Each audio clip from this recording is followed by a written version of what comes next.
Merci pour votre constante fidélité à ce rendez-vous politique sur la chaîne au cœur de nos défis. C'est sur Face de Vérité que vous suivez. L'invité du jour de la présidence du Club des hommes d'affaires franco-burkinabé à la présidence de l'ex-parti au pouvoir, c'est l'expert comptable, l'ancien député, l'homme qui incarne le CDP nouveau. Eddy Komboïgo est dans le fauteuil blanc ce soir. Bonsoir, Monsieur le Président. Bonsoir. Merci d'avoir répondu à notre invitation. Je vous en prie. Pour commencer, le sport. Vous aimez bien le sport, vous aimez le football. Président du comité central de l'ASFA Nyenenga. Oui. Le club est en train de passer une sale saison. Hein?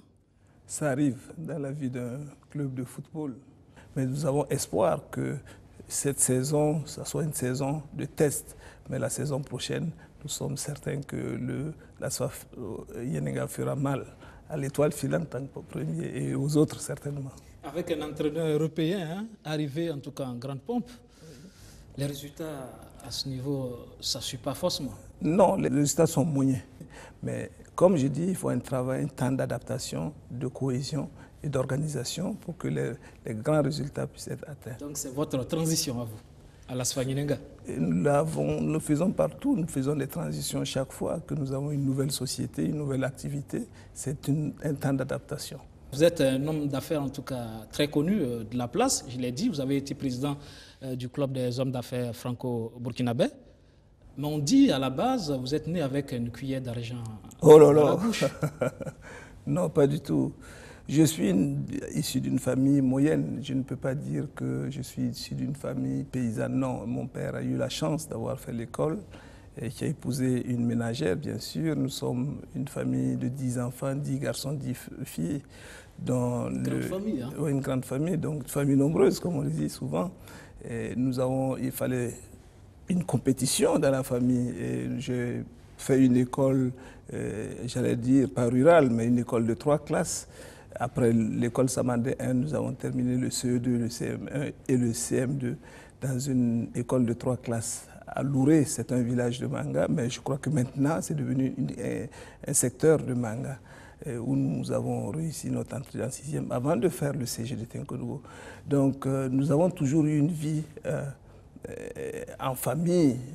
Et puis également, nous aimons aller dans notre village à Yako, notamment Batono, où nous sommes la famille royale, rester avec la grand-mère, et puis nous avons perdu très tôt le grand-père, et nous avons reçu cette éducation d'une grand-mère qui peut pourrir un peu son enfant, mais qui nous a appris à nous battre dans la vie d'abord. Et notre papa nous disait, battez-vous, seul le travail paye. Élève brillant à l'école? Assez brillant, mais un peu tonitruant pour ceux qui me connaissent, mais qui rattrape toujours. Alors, vous avez, par la suite, des études d'expert comptable. Et vous avez réussi à mettre sur place cette structure aussi très connue de la place, le cabinet Kafeka. Quelque part, on dit, vous avez bénéficié, si vous avez ce succès, c'est aussi grâce aux largesses du régime Compaoré. Oh, quelle largesse! Le régime Compaoré n'a pas de largesse. Dans un cabinet d'expertise comptable, il n'y a pas de largesse possible que l'on puisse bénéficier. Demander aux autres comment on peut bénéficier. Ce sont des appels d'offres auxquels on répond. Et on dépouille les plus méritants. Nous avons subi, évolué comme un cabinet. Dans un célibatérium, nous l'avons ouvert à Zogona, dans un célibatérium où nous habitions.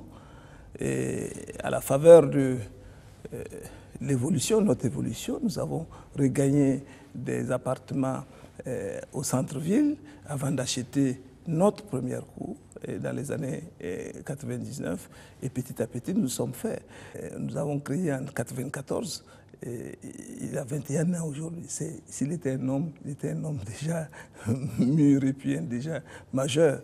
Et c'est au fil des temps que le cabinet s'est construit. Et il n'y a pas que le cabinet. Et que nous avons mené d'autres activités en plus. Parce que c'est une chose de faire le cabinet, une autre chose est d'investir son patrimoine dans d'autres secteurs qui peuvent vous rapporter davantage, peut-être même mieux que le cabinet. Il faut avoir un œil, un homme d'affaires, c'est celui qui sait voir les affaires, prendre des risques, prendre des opportunités et certainement, avec le temps, ça vous rapporte. Et vous n'avez pas marché qu'au Burkina seulement? Vous l'avez si bien dit, nous avons travaillé dans la sous-région, comme nous avons des marchés aussi bien au Gabon, au Congo, au Cameroun, au Tchad. Donc, vous voyez, tout cela, on contribue à faire le cabinet KFK. Nous sommes également allés en partenariat avec un cabinet qui fait partie des Big Four, qui s'appelle KPMG. Mais je suis un peu gêné de parler du cabinet KFK parce que je ne devrais pas le faire, parce que nous sommes tenus du secret, nous ne devons pas faire la publicité.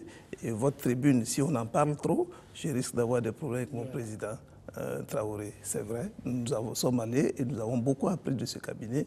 Et aujourd'hui, le cabinet a 5 à 6 associés, et même si je ne suis pas là, il tourne de lui-même. Homme d'affaires épanoui, vous avez du succès, et alors on se demande pourquoi vous vous jetez dans cette jungle, cette arène où tous les coups sont permis, la politique. Peut-être lié aussi à votre histoire, vous venez d'une famille royale? Non, pas du tout. Venir d'une famille royale ne veut pas dire que l'on doit forcément avoir un succès en politique. Mais c'est plutôt un regard plutôt sentimental, et un regret de se dire que l'on doit forcément n'avoir pas suffisamment apporté pour que les plus démunis aient quelque chose. Vous savez que je suis également engagé dans les actions sociales comme dans le Lions Club. Et nous avons toujours fait des actions sociales. En faisant des actions sociales avec ses propres revenus, c'est une chose, mais nous savons que nous ne pouvons pas couvrir la plus grande partie des Burkinabés qui sont dans le besoin. La seule chose qu'il faut faire, c'est de dire, nous allons en politique, aidons à orienter la politique, à faire une politique où les plus démunis gagnent, où la plus grande partie des Burkinabés peuvent gagner. Et c'est pourquoi nous nous sommes engagés. Nous avons dit que si nous pouvons gagner dans les affaires, il faut que nous puissions également faire profiter à d'autres personnes en matière politique, partager notre savoir, notre savoir-faire aux plus jeunes. Ça fait 20 ans que nous donnons des cours à l'université de Ouagadougou. Donc c'est quelque part un sacerdoce, un don de soi. Qui m'amène, mais pas forcément, ceux qui pensent qu'en politique c'est pour chercher de l'argent se trompent éperdument. Là vous êtes une exception parce que effectivement sous nos tropiques c'est cette vision des choses. Mais c'est une vision erronée. Et ceux qui partent en politique pour chercher de l'argent sont sûrs d'être un jour ou l'autre. On en connaît, ils sont pleins qui se sont fait des milliards dans la politique. Non, mais ils seront interpellés un jour pour rendre compte. La politique n'est pas un lieu pour avoir de l'argent. C'est pourquoi si je devais conseiller donner un conseil aux jeunes, j'ai déjà dit ça dans plusieurs interviews, il faut qu'ils se réalisent intellectuellement d'abord, ils se réalisent techniquement d'abord, ils se réalisent sur le plan social, c'est-à-dire professionnel, ils se réalisent sur le plan financier avant de se consacrer. Parce qu'il y a beaucoup d'engagement personnel et financier lorsqu'on est dans un domaine de ce genre. Malheureusement, actuellement, sur la faune politique, les jeunes n'ont pas de référentiel à ce niveau. Peut-être vous en êtes un, mais la plupart des exemples, c'est que c'est en politique qu'on vient se réaliser. Mais c'est justement dommage parce que nous avons pris, pour moi, il y a beaucoup de gens qui ont pris la politique en sens inverse. Moi, j'ai pris dans le bon sens. Je pense avoir pris dans le bon sens. Me réaliser d'abord avant de me consacrer à la politique. Voilà. Alors on se demande, c'est la politique au détriment des affaires finalement. Parce que ce n'est pas évident. Non, pas du tout. Vous savez que l'engagement politique ne date pas de maintenant. L'engagement politique date depuis les années estudiantines, dans les années 80. Nous avons été CDR, nous avons été CR, nous avons été président des CR de Paris. Nous avons à un moment donné dit qu'il fallait s'arrêter, se faire des diplômes, parce qu'on est venu d'ailleurs pour ces diplômes-là en France, pour développer notre intelligence, notre savoir. Et puis, nous sommes revenus, nous avons créé le cabinet, mais nous avons toujours travaillé en bonne intelligence avec des gens et des partis. Et le parti que vous connaissez, qui est mon parti, mais sans être aux avant-postes. Si on est aux avant-postes, ça vous donne beaucoup de charges et vous ne pouvez pas en même temps développer, vous adonner à l'activité politique à fond et en même temps vous donner aux activités des affaires. Il y a un moment donné, il faut savoir trancher. Nous avons d'abord donné la priorité aux activités des affaires tout en apprenant, en continuant d'apprendre et à apporter notre contribution en politique, mais sans prendre les avant-postes. Nous avons estimé qu'après 20 ans de travail dans les affaires et dans l'enseignement, nous avons acquis enfin, suffisamment d'expérience, beaucoup d'expérience qui peuvent nous servir à apporter notre pierre dans l'édification de notre pays, notre pierre en politique, à réactiver, à réorienter la politique telle que le Burkina le voudrait pour apporter de la croissance, pour apporter un développement à notre pays. C'est donc un engagement fort qui nous amène en politique et qui nous a amené en 2012 à nous engager pour être élu député au Passoré et pour maintenant, et puis rester à l'Assemblée contre toute attente, comme disent les journaux, je regarde ça et là, contre toute attente, je suis resté à l'Assemblée parce qu'il faut apprendre, il faut se donner toujours, apprendre à connaître le budget de l'État, à gérer avec le budget de l'État en étant aux arrière-postes. Qu'est-ce que ça fait? Maintenant, je pense que le CDP a estimé que nous étions l'homme qu'il faut aujourd'hui. Eh bien, nous avons accepté la mission et de supporter. Et nous allons assumer les charges. 2012 donc, député pour le compte du Passoré, c'est votre fief. Hein? Tout a commencé par des actions de développement, comme vous l'avez dit. C'est une stratégie? Non, vous savez, je dis que je suis toujours un homme sentimental. Si j'ai un talon d'Achille, c'est que je suis un peu sentimental. Lorsque je rentre au village et que je trouve que dans mon village, je peux venir en voiture et qu'il y a des gens qui sont là, qui cherchent de l'eau saine à boire, qui n'en trouvent pas, c'est un problème pour moi. Je me demande comment je peux apporter ma pierre. Je peux appeler les ministres, intervenir auprès des amis en disant « aidez-moi » ou même Lions Club, aidez-nous à trouver de l'eau à tel ou tel village.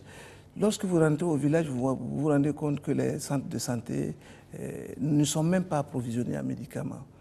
Et qu'il y a des gens qui n'ont même pas de l'argent pour acheter de la nivaquine ou quoi que ce soit. On ne rentre pas pour dormir. Quand on rentre, on cherche le sommeil. On ne peut qu'être actif vis-à-vis de ces populations-là. Et donc, ça nous a amené, au fil des ans, à poser des actes sans nous en rendre compte même que c'était des actions sociales, mais qui ont certainement aidé nos populations, non seulement à nous révéler, à nous connaître et à nous révéler. Voilà. Donc, ce n'était pas fait d'avance, mais c'est fait au fur et à mesure que l'on constatait. La petite histoire, je vous ai dit, dans mon village, qui est le même village que Maître Benoît Sankara, nous avons voulu, ils ont demandé un forage, et je suis allé, et puis les militants du CDP sont venus me dire « Ah, M. Komboigo, on a trouvé le point d'eau, mais c'est devant la porte du papa de Maître Benoît Sankara. » J'ai dit « Alors, creusez. » On a creusé, on a trouvé l'eau, et l'eau sert à tout le village. Sans considération politique. Sans considération. Je crois que quand on est au village, Maître Benoît Sankara, c'est un aîné que je respecte beaucoup. Et sans considération politique, c'est la même assiette. On mange ensemble. Lui, par exemple, estime que la politique a apporté un coup à ses affaires, à son cabinet d'avocat. C'est parce qu'il s'est mis aux avant-postes avant. J'aurais été à sa place. J'ai fait le sens contraire. Je me suis mis aux arrière-postes, je me suis réalisé pour que la politique n'ait pas un coup sur mes affaires. Chacun a fait son choix. Entrer en politique, encouragé par la famille Diendéré, disent certains. Hein. La famille Diendéré, c'est... Vous êtes de la même localité. Hein. La famille Diendéré n'est pas politique, c'est une famille.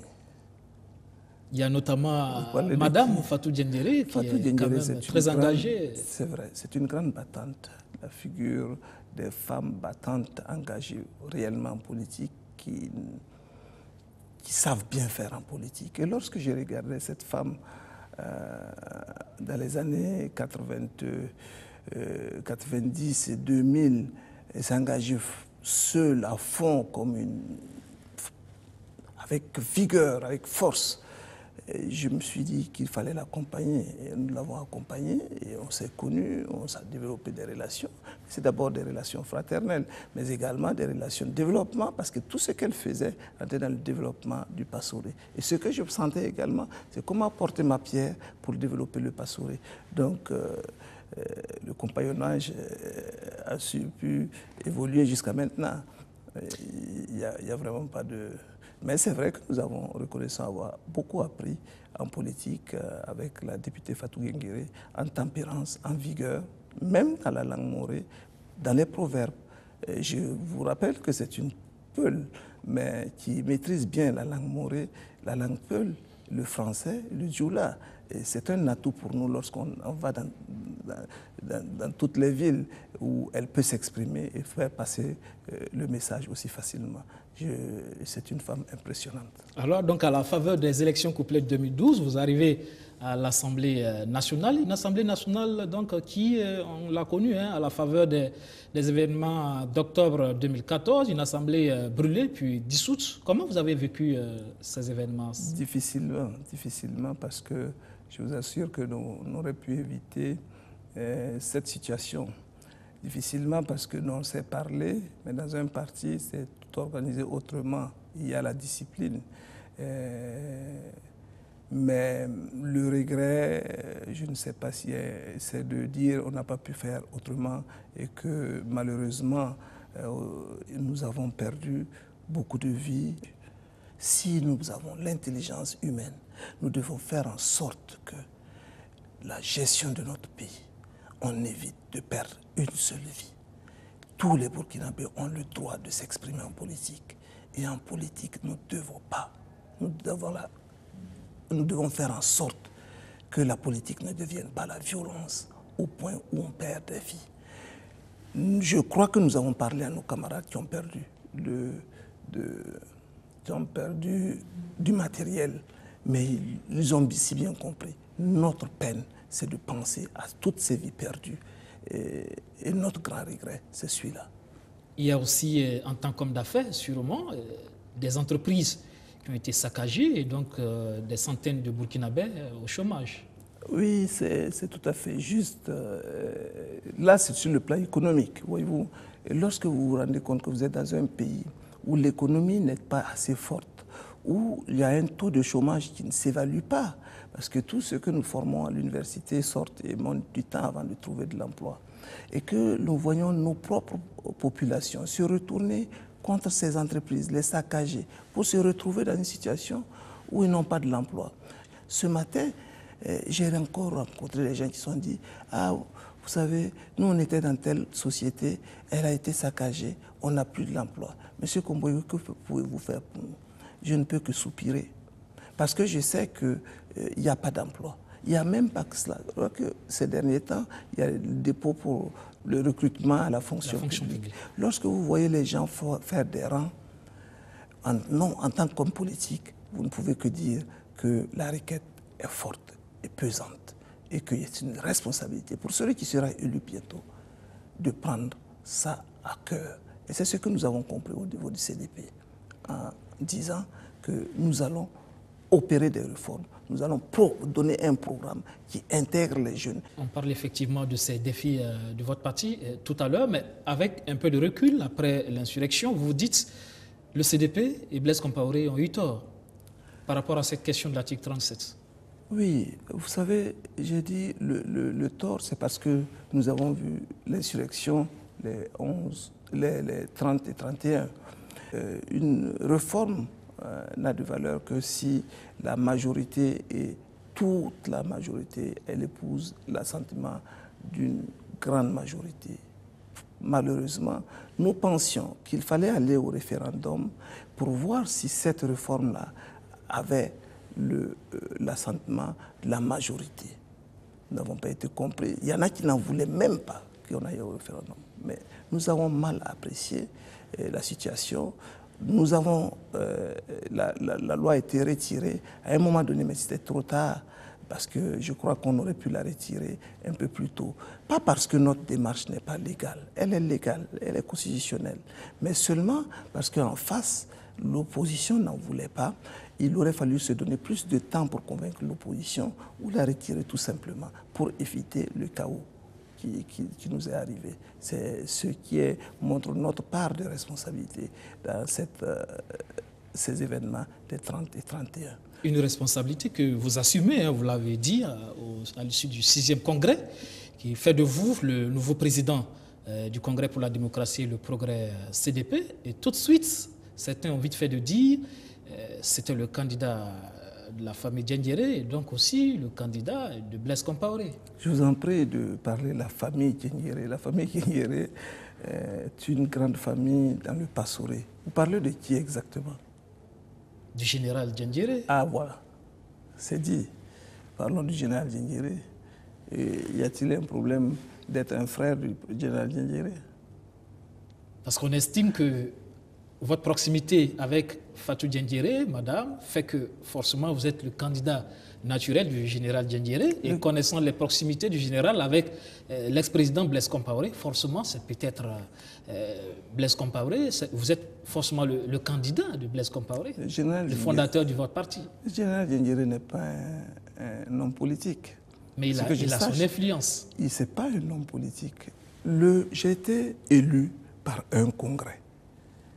Un congrès qui, pour la première fois, a mis une commission de proposition et de choix des critères pour choisir le président. Et qui ensuite a soumis la proposition aux congressistes. Et par acclamation, j'ai été élu. Le général Diendéré n'y était pas. On nous a dit, ceux qui sont candidats, qu'ils fassent une note explicative et pourquoi ils sont candidats. Sur cette base, les gens ont lu, ils ont apprécié. Et ils se sont dit, c'est l'homme qu'il nous faut maintenant. Parce que, rappelez-vous le thème de notre congrès.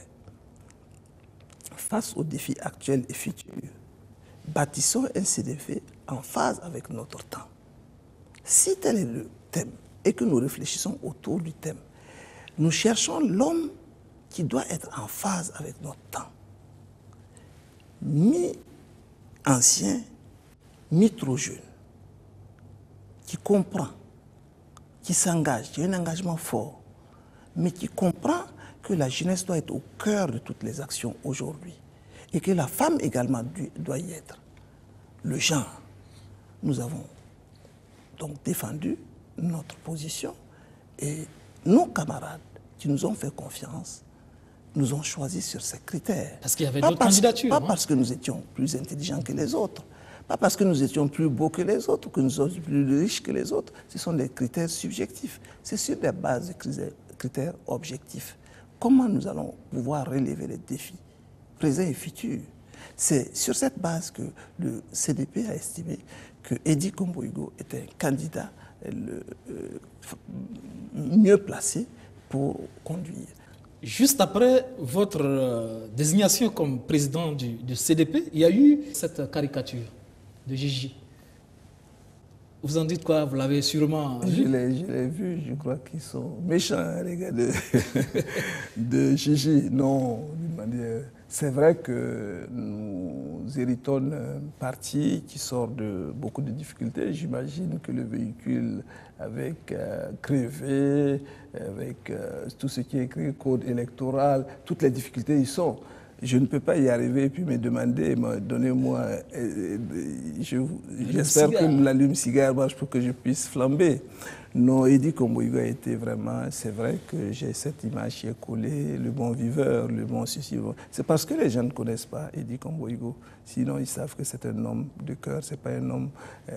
c'est peut-être l'image que l'on se dit. On se dit, ben voilà quelqu'un qui semble avoir réussi socialement, qui semble avoir réussi professionnellement, qui semble avoir le peu, le minimum.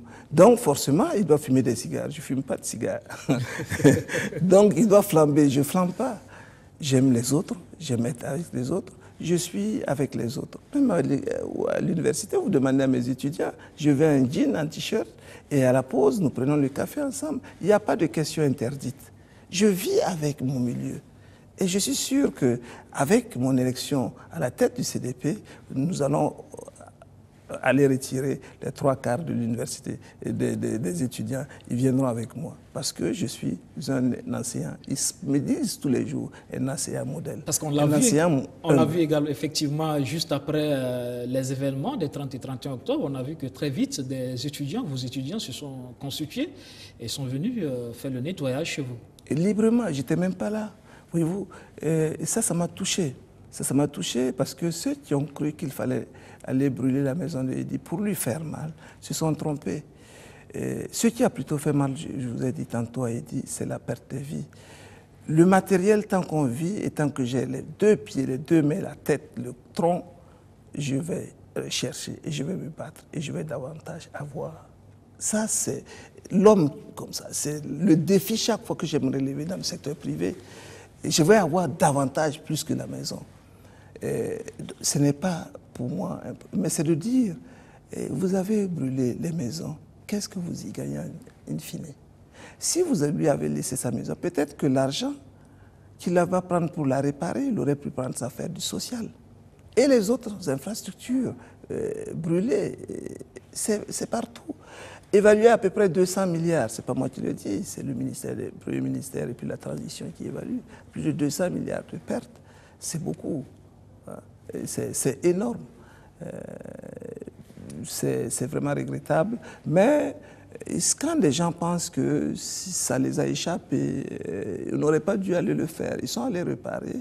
Je crois que je remercie Dieu Tout-Puissant parce qu'il leur donne beaucoup de tempérance et que ce genre de choses-là n'arrivent plus jamais au Burkina. On l'a vu hein, au Congrès, qu'il y a eu une sorte de cacophonie au niveau du nouveau bureau. Tout de suite, il n'y avait pas la disponibilité de la liste n'était pas forcément complète, il fallait attendre quelques temps. Qu'est-ce qui s'est passé? Nous avions demandé une meilleure manière de faire, de mettre une dose de démocratie dans le bureau exécutif national, chose que nous n'avons jamais connue. Nous avons demandé que les 45 provinces soient représentées dans le bureau exécutif national. Alors, donc il fallait que chaque province se retrouve, communique, discute fort pour retrouver leurs représentants, pour que l'on puisse voir en fonction de ses qualifications à quel poste le mettre. Si nous envoyons tous des enseignants, et nous n'avons qu'un seul secrétariat à l'enseignement. Voyez-vous qu'on ne peut pas mettre tout le monde à l'enseignement. Si vous envoyez 3 ou 4 personnes qui sont des géologues et nous avons un seul poste, un secrétaire à la géologie ou au développement de la géologie ou le développement des mines, vous savez qu'on ne peut pas mettre tout le monde là-bas. Donc il fallait arbitrer et cela a pris un peu de temps et c'est ce qu'il n'y a pas eu. Nous savions ce que nous faisons. C'est une grande partie, contrairement à ce que vous pensez. Il n'y a pas excusez-moi le terme, il n'y a pas de brouillon dedans. Mais nous avons pris le temps ensuite, nous avons même lu quelques noms et en disant laissez-nous le temps encore de bien attribuer les postes à tout un chacun dans le calme et sans précipitation. Un bureau consensuel donc? Un bureau consensuel est largement applaudi. Nous avons entendu tantôt qu'il y avait des jeunes qui n'étaient pas d'accord. Les jeunes vous ont prouvé également la semaine qui suivait qu'elle approuve à 99,99%, ça veut dire 100%. Et comme c'est des jeunes intelligents au CDP, c'est des jeunes qui parlent avec toujours et intellectuels avec une réserve de 0,01%, leur permettant de dire et de critiquer encore. Pas de problème donc avec des gens comme Paramanga Enes Yoli, avec Léonce Koné, président du directoire, ou encore Achille Tapsoba, qui avaient aussi des ambitions. Mais c'est tout à fait normal. Dans un parti, il y a des tendances. Achille Tapsoba aurait pu être le président que je me serais plié. Léonce Koné aurait pu être le président que j'aurais accepté. Paramanga également. Mais comme c'est moi, eux aussi ils ont accepté. Et donc on continue ensemble. Et c'est des camarades. Ils me soutiennent, ils me conseillent, on agit ensemble. Et ceux qui ne sont pas dans le bureau exécutif national et qui sont nos aînés, et qui ont d'ailleurs géré pendant 2 décennies, nous avons pensé qu'il fallait les mettre dans le haut conseil parce qu'ils ont une expérience qui peut nous servir. Et nous pensons d'ailleurs que dans tous ceux qui ont géré pendant 2 décennies doivent être dans des organes de ce genre. Pensons que ces gens-là ont de l'expérience. Ils peuvent nous interpeller. Attention, M. Komboyo, ne faites pas ci, ne faites pas ça, parce que nous l'avons expérimenté à telle année, et voilà ce qui s'est passé. Nous allons dire, ok, changeons de méthode, changeons de tactique, changeons de stratégie, et nous arrivons à des résultats concluants. Je suis un homme de résultats. Je me donne des résultats. Je me donne une obligation de résultats chaque fois que je me donne. Mais parfois j'échoue, mais on se donne des obligations de résultats parce qu'on veut se lancer. Pour nous, il n'y a pas d'asymptote. Lorsque nous montons, il n'y a pas d'asymptote. On touche l'asymptote. Voilà. Donc c'est comme ça. J'ai dit aux jeunes, vous êtes la solution. C'est quelle solution? C'est la solution de la paix, parce que c'est eux que l'on manipule. C'est quelle solution? C'est la solution du travail et du développement de notre pays. C'est quelle solution? C'est la solution de vie en harmonie avec la société. Si la jeunesse a compris ce message, la jeunesse devient tempérante, courtoise, respectueuse des autres jeunes qui n'ont pas les mêmes convictions, les mêmes partis qu'eux. Et nous allons en politique et nous échangeons des idées. Celui qui gagne a gagné. Celui qui a perdu a perdu. Ça, c'est celui qui a gagné et qui a perdu va féliciter celui qui a gagné. Et on reprend les choses. Ça c'est notre vision. C'est un gros défi pour l'ensemble des acteurs politiques. Parce que nous savons cette jeunesse, c'est vous, politiques, vous parlez de manipulation. Oui. Ça, c'est votre travail. Mais dans notre corps défendant, nous n'étions pas aux avant-postes. Oui. C'est ça le problème. C'est ça la vérité. Et ceux qui étaient aux avant-postes se reconnaissent aujourd'hui. Et qui... Aujourd'hui, je ne cherche pas à jeter l'anathème sur qui que ce soit. Je ne cherche pas à dire. Nous avons une responsabilité. Nous n'avons pas réussi, ensemble avec les autres acteurs de la vie politique, et même des OSC, à donner, inculquer une formation. Nous avons plutôt manipulé à brûler. Brûler les pneus dans les années 2000, brûler des polices, de l'administration. Aujourd'hui, on brûle des maisons. Qu'est-ce que, si on continue, demain, on va brûler qui? Il faut faire attention. La responsabilité d'un intellectuel, la responsabilité d'un homme politique, c'est de voir les choses venir et d'anticiper. Arrêter. Nous avons une culture africaine. Vous mettez de la morale dans la politique. Il faut de la morale dans la politique. Nous avons une culture sociale. Nous ne pouvons pas outrepasser cette culture. Nous sommes des Africains. Restons nous-mêmes. Restons nous-mêmes. En restant nous-mêmes, nous mettrons des valeurs culturelles qui vont en valeur et nous allons les inculquer à nos jeunes. Nous aurons une société harmonieuse. C'est plutôt aujourd'hui une question de réel politique. Quand on voit, vous, leaders politiques, comment vous vous comportez avec la jeunesse, utilisée effectivement pour servir des fins. Vous avez tout ça, c'est de la réelle politique, mais ce n'est pas des faits inavoués. Vos adversaires politiques diront que c'est votre parti qui a créé cette situation. Et avec qui? Mon parti. Dirigé par qui? Mon parti. Voyez-vous, et ce n'est pas de la polémique que je cherche. Nous avons tous la responsabilité de reconnaître, l'honnêteté intellectuelle de reconnaître notre part intellectuelle et notre part de responsabilité. Et c'est ce qui va nous amener à nous asseoir autour de la même table et de s'asseoir pour dire qu'est-ce que nous pouvons proposer. Ce que les autres proposent également, c'est à la hauteur de leur connaissance, à la hauteur de leur savoir, à la hauteur de leur savoir-faire. On ne peut pas les en vouloir. Mais nous sommes certains que ce que nous proposons devrait épouser mieux les attentes des populations. Voilà. Alors, aujourd'hui, Eddy Komwego, qui se positionne comme l'homme du consensus, l'homme de l'apaisement, on l'a vu à travers votre discours dès le départ. C'est peut-être ça la base pour permettre au CDP de revenir au devant de la scène, commencer par ce discours-là, parce qu'on vous a toujours reproché l'arrogance. Il se trompe. Eddy Komwego n'est pas arrogant. J'ai toujours reproché. Je vais dire au cadre de votre parti, de par le passé. Oui, cela peut s'apparenter à une arrogance. Nous avons dit la parole. Peut-être même en parlant, le français n'est pas notre langue. Vous savez, il y a tellement de choses que l'on dit en français que lorsqu'un Français se trouve en face de nous, il rigole. Je dis, mais vous parlez dans quelle langue? C'est quelle langue que vous parlez? Donc, en sortant des mots, on peut blesser. Mais je voudrais profiter d'ailleurs, faire une halte et m'excuser auprès des téléspectateurs des mots mal placés, maladroits que j'ai pu sortir qui peuvent les vexer. Ce n'est pas fait pour vexer. C'est vrai que nous avons un certain langage que nous avons dit, sorti, d'autres ont tenu, les dirigeants, on a prêté à nos dirigeants de tenir des langages agressifs, qui vexent, Nous avons dit qu'il faut que le langage change. Nous avons dit que si on nous a tant reproché, faisons le diagnostic nous-mêmes.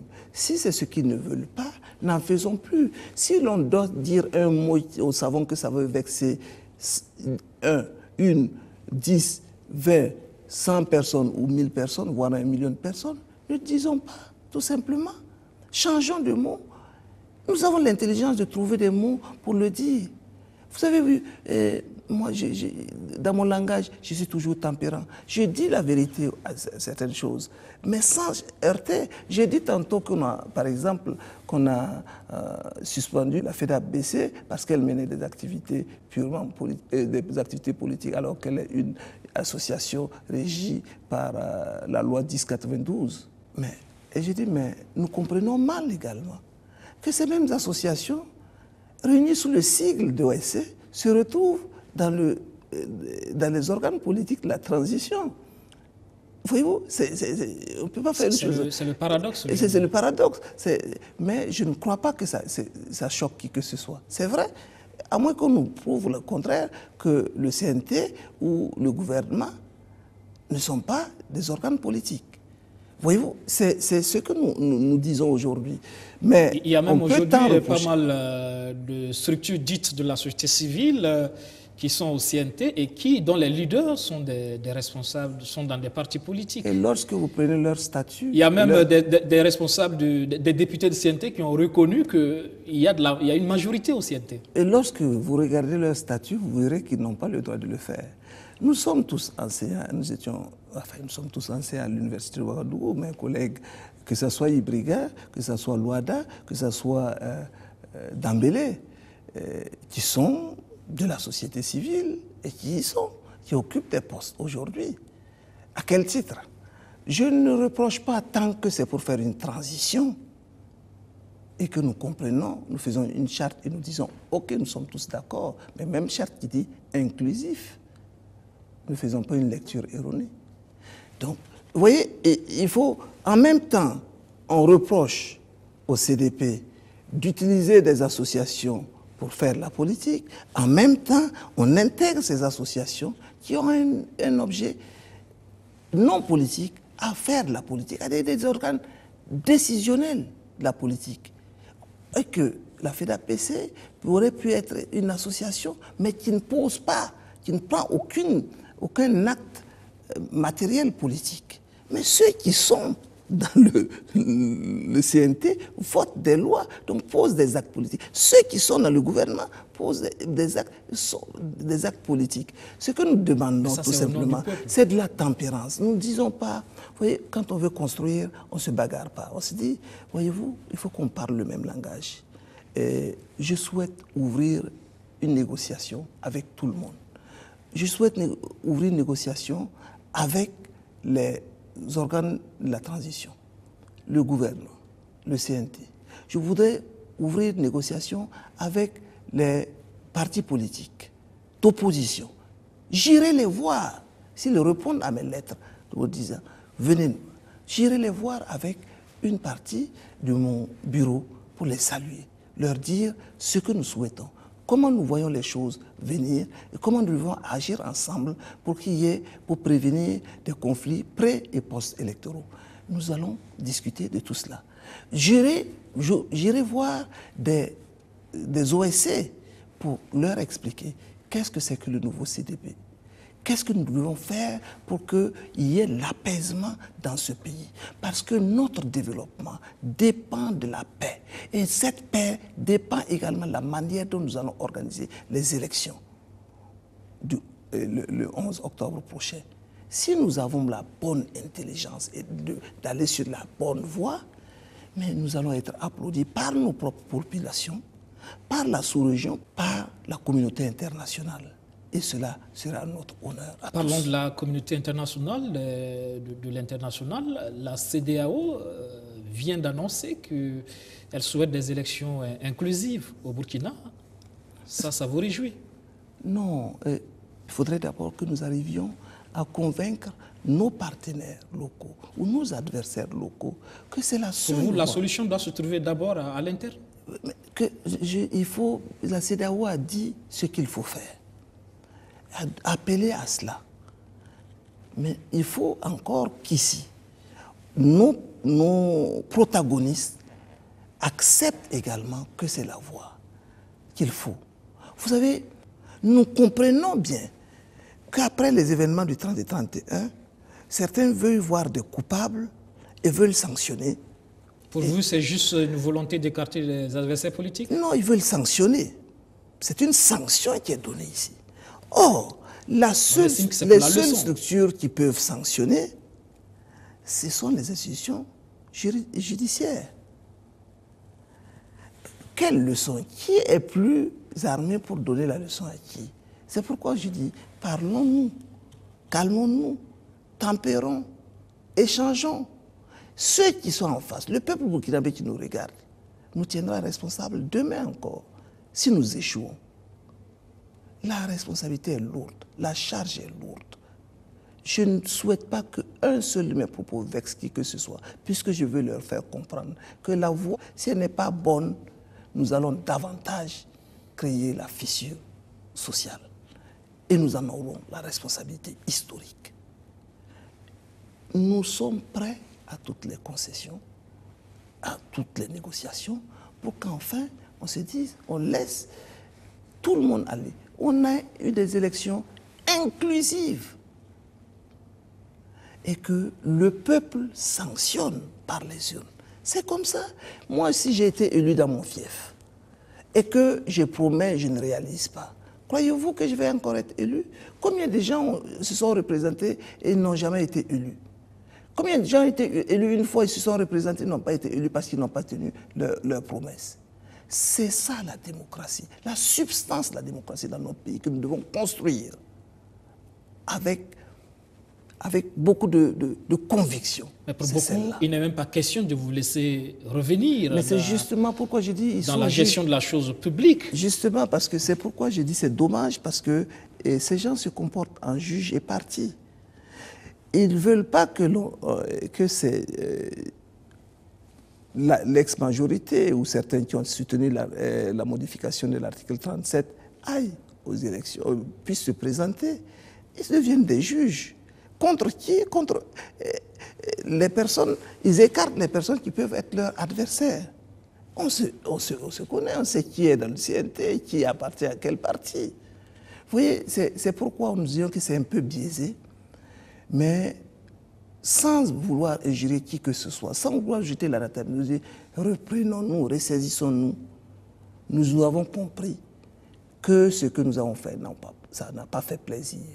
Le fait d'avoir, même légalement, voulu modifier l'article 37 et qu'ils n'ont pas voulu. C'est une leçon. Et je vous ai dit que nous avons appris beaucoup de leçons. Mais pour vos adversaires, ils ont fait aussi assez de concessions. Sinon, normalement, on ne devrait même pas laisser le CDP. Normalement, qu'est-ce que vous entendez par normal, vous?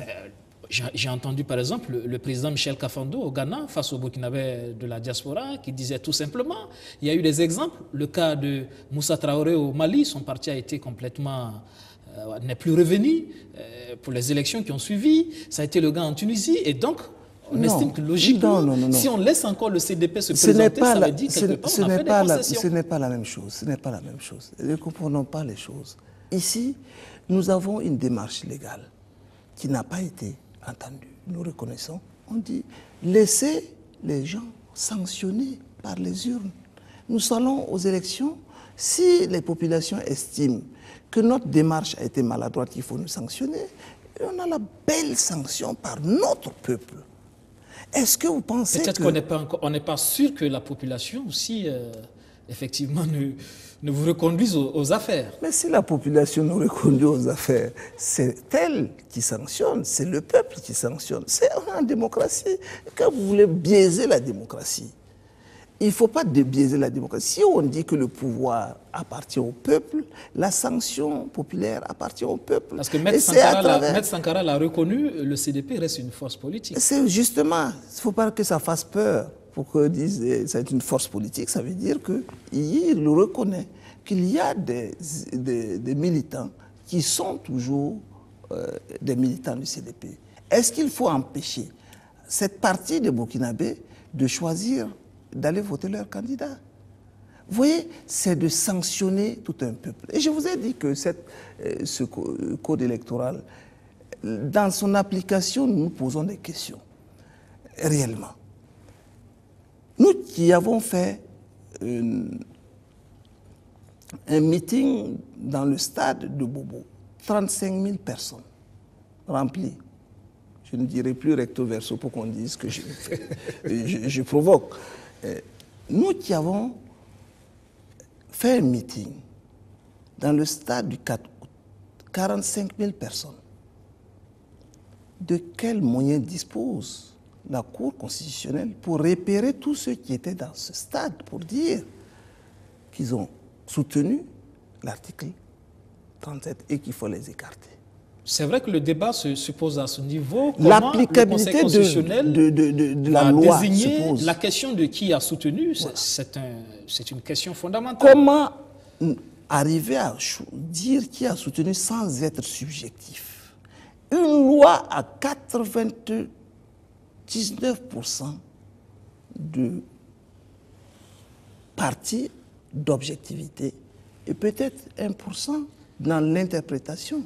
Mais n'inversons pas pour donner 99% de subjectivité et 1% d'objectivité. Il y en a même qui vont jusqu'à dire que des hommes, des leaders politiques comme Roch-Marc Christian Kaboré pourraient être frappés d'inéligibilité pour avoir à un moment donné soutenu ce projet de modification de l'article 37. Si on ne donne pas les délais, voyez-vous, si on ne dit pas à partir de quand nous avons commencé à soutenir, à partir de quand nous avons refusé ceci ou cela, donc ça veut dire que ça peut frapper tout le monde. C'est pourquoi je dis, ne divisons pas le Burkina, les Burkinabés.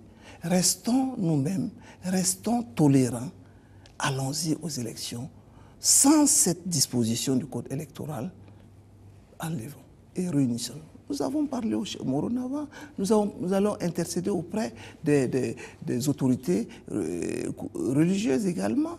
Je vous ai dit que nous n'avons aucun complexe à rencontrer les OSC qui ne souhaitent pas que l'on lève cela, pour discuter, pour leur montrer le danger que nous encourons en gardant cela. On ne peut pas être maître, contenir tous les militants qui souhaitent aller choisir. S'il y a des débordements demain, qui est-ce qu'on tiendra comme responsable? On aurait prévenu, mais ce n'est pas une menace, c'est une démarche interactive. Et on souhaite qu'avec nos protagonistes, nous puissions faire le bon choix, le choix gagnant pour l'ensemble des Burkinabés. Parallèlement, on constate ces derniers temps aussi des arrestations de certains de vos militants. D'autres ont vite fait de crier à des arrestations sélectives, mais finalement, visiblement, ce n'est plus le cas, puisque des hommes comme Simon Compaoré, qui ne sont pas de votre parti, ont été aussi interpellés. Oui, mais c'est sur la démarche. Vous savez, le CDP nouveau n'est pas contre. Lorsqu'on gère la chose publique, l'on doit forcément rendre compte. Lorsqu'on vous reproche quelque chose, vous devez pouvoir répondre. Mais dans une démocratie digne de ce nom, comme nous souhaitons l'être, il y a des procédures administratives et judiciaires qu'il faut suivre. Vous voyez, prendre son téléphone. Allô? Bon, c'est telle personne. Et tu es convoqué à la gendarmerie, viens là, on a besoin de toi.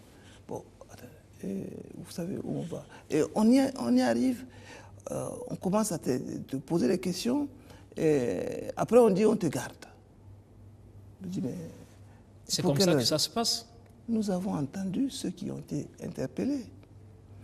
Nous disons que opération main propre, oui, en respectant les procédures administratives et judiciaires. Nous ne défendrons personne qui est coupable. Nous avons dit à nos gens, la justice doit être le guide de nos actions. Donc, il n'y a pas de peur à la matière.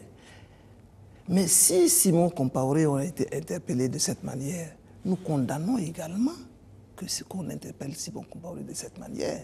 Si des militants d'autres partis sont interpellés de partis adverses de cette manière, nous condamnons également, comme nous condamnons l'interpellation. Mais force est de constater que la majorité des personnes qui ont été interpellées sont de notre parti. Et c'est ce qui est regrettable. Ou des anciens camarades de notre... Parce que c'est vous qui avez géré. Les autres également ont géré.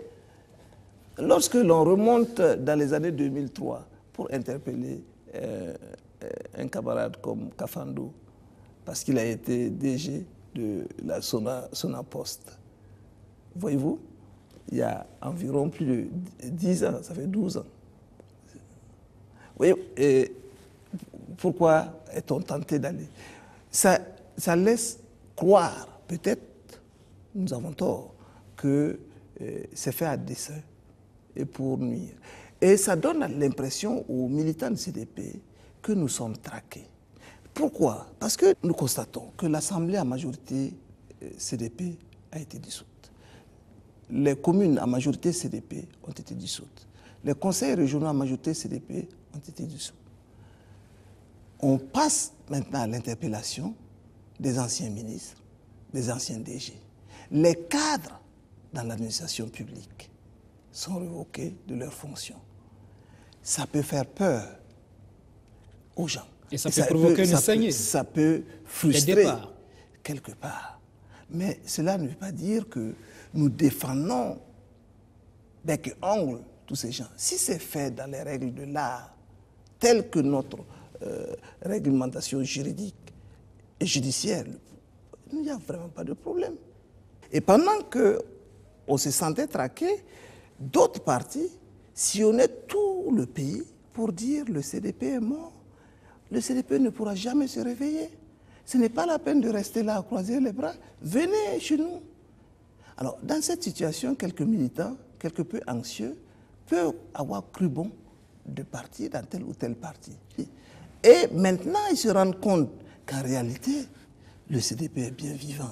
Il y a 17 groupes de jeunes qui m'ont appelé pour dire « Monsieur Komboigo, nous revenons à la maison mère. Vous allez suivre les jours à venir. Ça sera clair. » La conduite de la transition aujourd'hui, qu'est-ce que vous en pensez? Une transition neutre? Nous souhaitons que la transition soit forte et impartiale et nous conduise aux élections libres, transparentes et inclusives. Alors, vous estimez quoi aujourd'hui de cette transition dans sa conduite des affaires de l'État? Une transition n'a jamais été parfaite, mais nous travaillons à ce que nous corrigions les imperfections avec les acteurs de la transition.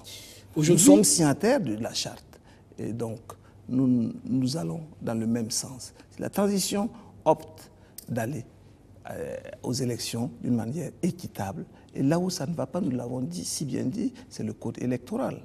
Nous le disons toujours. Et là où ça ne va pas, nous avons dit, nous sentons que c'est nos camarades que l'on interpelle seulement, d'une manière à la va-vite.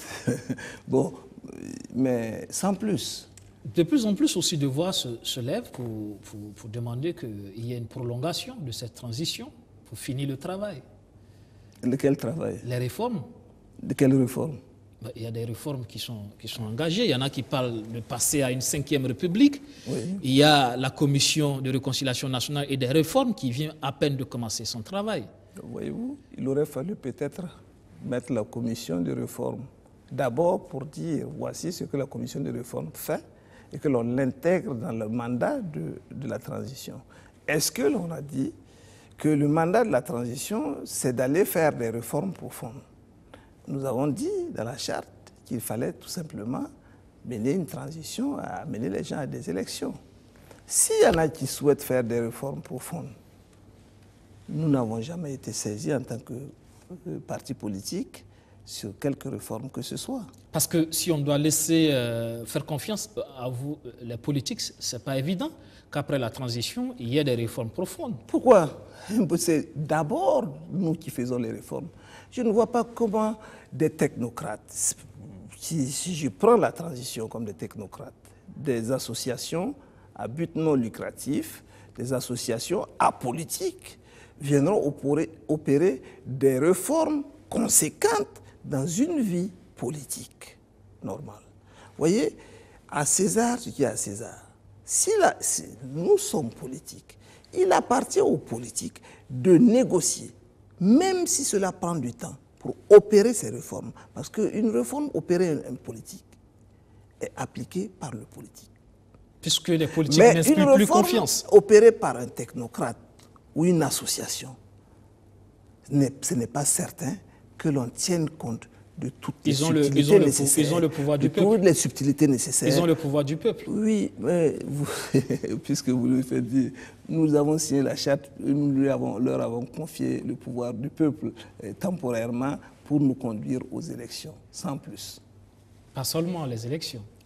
Qu'est-ce que vous voulez? Si vous voulez d'autres choses, mais qu'ils le disent. Nous suivons toujours, mais Donc, ce qui est important, c'est que la transition puisse réussir et puisse amener tous les partis politiques à des élections inclusives. Pour vous, il ne faut pas faire de la fixation sur le 11 octobre. On peut aller au-delà, s'il le faut, pour faire de... Est-ce qu'il y a une raison objective qui nous amène à retoucher? Nous sommes des humains. Nous avons été, s'il y a une raison objective qui nous amène à repousser les élections, nous serions tenus informés. Et si nous sommes interpellés là-dessus, nous en aviserons. D'accord. Pour les élections, il y a aussi cette question de jeu d'alliance. Aujourd'hui, comment le CDP se positionne par rapport à cela? Pour certains observateurs avisés, la scène politique, le CDP ne sera peut-être pas au second tour, parce que pour beaucoup, il y aura un second tour, mais le CDP pourrait être faiseur de roi. Le 11 octobre, vous aurez la réponse. Mais je crois que le CDP n'aura même pas besoin d'alliance s'il fallait aller pour gagner les élections présidentielles et pour avoir une majorité à l'Assemblée. Mais enfin, dans une vie politique, même si l'on a une majorité, on a toujours besoin d'alliés. Parce que nous avons toujours besoin de faire. Et les erreurs que nous avons commises hier, il faut que ça nous serve aujourd'hui, je vous ai dit tantôt. Donc, nous ferons des alliances avec tout le monde. Tous ceux qui pensent que nous sommes dans la bonne voie et qui estiment qu'ils peuvent nous rejoindre, ils sont les bienvenus. Il ne faudra pas compter avec le MPP. Pourquoi? Si le MPP pense aujourd'hui que le CDP est sur la bonne voie, le MPP est le bienvenu. C'est votre ennemi juré, le MPP. Pourquoi le MPP serait notre ennemi juré? Le MPP est égal, vous avez vu que le MPP était égal au CDP, non? Mais c'est vrai que le MPP était égal au CDP, puisque c'est les mêmes acteurs qui ont construit le CDP, qui sont allés construire le MPP, à peu près comme des jumeaux. Mais le CDP nouveau n'est pas le MPP. Alors le CDP nouveau pourrait travailler avec le MPP? Nous sommes prêts à travailler avec quelque parti que ce soit dans le sens de développer notre pays. Si le MPP apaise dans le sens et voit que le programme du CDP est le meilleur et nous dit qu'il nous accompagne, il est le bienvenu. Si l'UPC, si les partis sankaristes estiment que notre programme est le meilleur et qu'ils souhaitent venir nous accompagner, ils sont les bienvenus. Nous n'avons pas d'ennemis en politique. Un second tour UPC-MPP, votre choix, ça serait quoi? Nous n'envisageons pas cela. Pourquoi? Parce que nous savons que nous allons gagner. Le CDP va revenir à Kosiam en octobre 2015? Mais vous avez le moindre doute? Parce que pour beaucoup, c'est fini, ça. Pour eux, c'est fini. Pour beaucoup, ce n'est pas fini.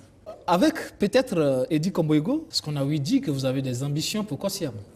Tous les militants de CDP ont des ambitions et en ont la capacité également.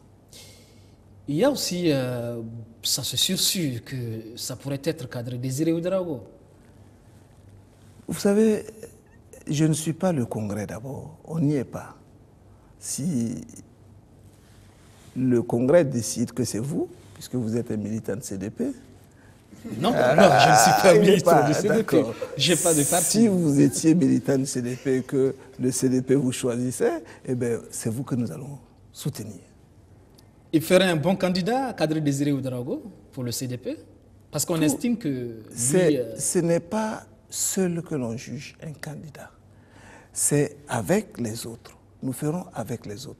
La gouvernance du CDP, avec Edi Komboigo comme président, c'est une décision collective et non personnelle. Mais vous serez frappé d'inéligibilité si on s'en tient au nouveau code électoral. Vous étiez à l'Assemblée. Vous croyez? Vous croyez? Parce que, vous savez, je vous ai dit que la loi, l'application de la loi laisse à désirer. Nous ne savons pas. Nous sommes dans l'incertitude. Vous êtes un juge de la Cour constitutionnelle ou vous êtes un gars de la transition, vous êtes vous-même... Parce que vous étiez à l'Assemblée nationale. Oui, mais est-ce que... Vous étiez parti pour voter cette loi? Quand on vote une loi, on vote oui ou non. Donnez-moi la preuve que Edi allait voter oui ou non.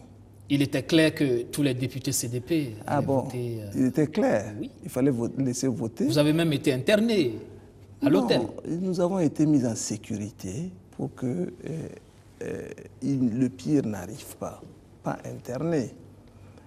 Nous sommes allés, nous avons été mis en sécurité, c'est tout.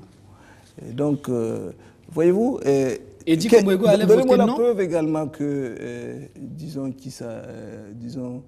Ablassé Ouedraogo ou peut-être le président de l'UPC n'allait pas voter. Thiemdé, par exemple, n'allait pas voter oui. Parce qu'eux, ils ont toujours combattu. Mais oui, mais attendez, lorsque les gens, c'est en politique, les gens vous disent oui, et puis ils vont faire le contraire de ce qu'ils pensent. Vous voyez? Donc vous pensiez qu'il y avait des députés de l'opposition qui auraient pu voter oui? Bien sûr. Comme des députés de la majorité qui auraient pu voter non. Rien n'est certain. Ce qui restera l'énigme jusqu'à la fin de notre vie et de l'histoire du Burkina, c'est qu'aujourd'hui, on ne saurait pas quels auraient été les résultats de ce vote, puisqu'on n'a pas voté. Alors, pour vous, aujourd'hui, il serait difficile de dire qu'un député CDP, tout de suite, est frappé d'inéligibilité par rapport à ce nouveau code électoral? Parce que pour beaucoup, tous ceux qui étaient du dernier gouvernement de Blaise Compaoré, comme ceux qui étaient au Parlement au nom du CDP, sont tout de suite... Et tous ceux qui étaient au stade du 4 août, tous ceux qui étaient au stade à Bobo, et tous ceux qui étaient dans les provinces et qui ont participé à des meetings, et aussi, dites-moi, il faut qu'on soit conséquent. Soyons pas subjectifs dans l'application d'une loi. Ou elle est claire et limpide, on l'applique, ou elle n'est pas bonne et on la retire. Et nous pensons qu'elle n'est pas bonne. Du coup, vous êtes confiant pour ces élections? Vos cadres seront candidats? Nous avons toujours été confiants. Un leader, ce n'est pas celui qui rase les murs. Un leader, c'est celui qui s'affirme. Et le CDP a toujours été confiant.